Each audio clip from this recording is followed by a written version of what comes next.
औरंगजेब की कब्र को ध्वस्त करेगा, चाहे उसमें कोई ट्रस्ट हो, व्यक्ति हो, सरकार हो, उसको मैं अपने गांव सिखेड़ा जनपद लक्ष्मीनगर मुजफ्फरनगर में 5 बीघा जमीन दूंगा, ताकि हमारे महापुरुषों की, संभाजी महाराज, महाराणा प्रताप या जो भी हमारे अन्य और जो भगवा रक्षक ध्वज को जिन्होंने लेकर के अलग जगह है, उनका म्यूजियम बने। उसी कड़ी में 11 लाख रुपए और दान भी।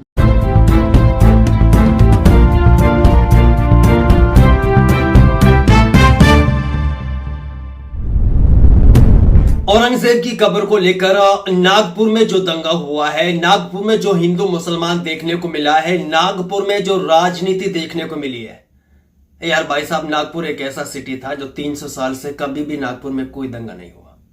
हाँ, महाराष्ट्र के नागपुर में कभी हिंदू मुसलमान के नाम पर कोई छोटा सा भी दंगा नहीं हुआ था, लेकिन राजनीति के लिए और अपनी कुर्सी के लिए इन लोगों ने नागपुर को भी हिंदू मुसलमान के दंगे में झोंक दिया।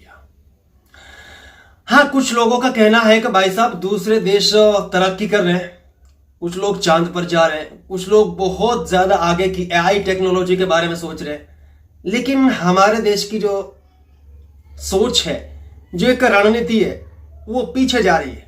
वो 300 साल पीछे के गड़े मुर्दों को उखाड़ रही है। अब इससे फायदा क्या है? अगर मान लो तुम औरंगजेब की कब्र को भाई साहब वहां से हटा भी लोगे तो इससे फायदा क्या होगा? क्या नागपुर की जनता के लिए कुछ रोजगार मिलेगा? क्या महंगाई कम होगी? क्या फिर अर्थव्यवस्था सुधर जाएगी आपकी? जो कर्जदार लोग हैं, जो परेशान हैं, जिनके पास कोई रोजगार नहीं है, जिनके पास धंधा नहीं है, जो महंगाई इस वक्त हो रही है, उसमें कोई कमी ज्यादती होगी कि नहीं होगी? क्या फायदा? तो औरंगजेब की कब्र को लेकर जो बवाल इस वक्त नागपुर में मचा है, वो तो देखो आप लोगों के सामने है, लेकिन इसे लेकर जो खुले तौर पर गुंडागर्दी हो रही है, भड़काऊ बयानबाजी हो रही है और इनाम दिया जा रहा है, बाकायदा ये भी कहा जा रहा है कि अगर कोई उसकी कब्र को खोदने का कार्य करेगा तो उसे मैं इनाम दूंगा। ओपनली मुजफ्फरनगर से ये बातें सामने आ रही हैं। मुजफ्फरनगर में ये कहा गया है, अगर कोई बंदा या कोई पार्टी या कोई संगठन औरंगजेब की कब्र को खोदने का कार्य करेगा तो मैं उसके लिए इनाम भी दूंगा। यह मुजफ्फरनगर में देखने को मिला है।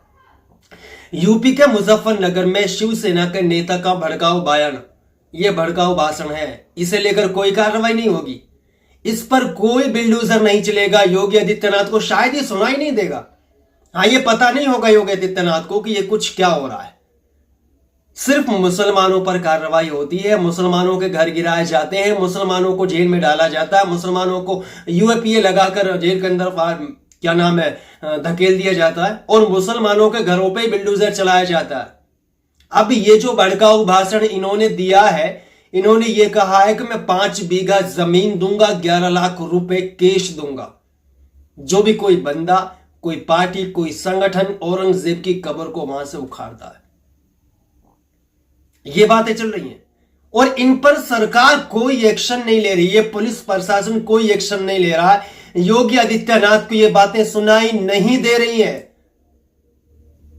तो भाई साहब, आप मान सकते हैं, ये बात बोल सकते हैं कि जो राजनीति चल रही है ऊपर से ही चल रही है। ये जो बातें सामने आ रही हैं, ये ऊपर से ही आ रही है। कहीं ना कहीं इनके पीछे ऊपर से हाथ है। हाँ, बड़े लोगों का हाथ है। फिल्म इंडस्ट्री से ताल्लुक रखने वाले हैं प्रकाश राज, उन्होंने कहा है दुनिया अंतरिक्ष में रॉकेट भेज रही है, यहां कट्टरपंथी 300 साल पीछे जाकर खुदाई कर रहे हैं।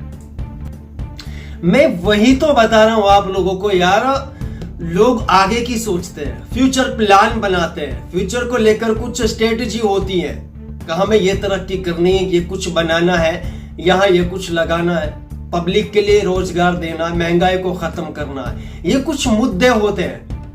लेकिन हमारे यहाँ अलग तरह की राजनीति चलती है भाई साहब। 300 साल पीछे एक मुर्दा गाड़ा था जमीन में, उसे उखाड़ो। औरंगजेब को लेकर इस वक्त जो गंदी राजनीति हो रही है, अलग लेवल की राजनीति है, शर्मसार करने वाली राजनीति है। हाँ, नागपुर जैसे सिटी को भी हिंदू मुसलमान के नाम पर लड़ा दिया है, एक दूसरे में नफरत डाल दी है, एक दूसरे को भिड़ाने का कार्य ओपनली किया जा रहा है। बाकी इस पर आप लोगों की राय क्या है?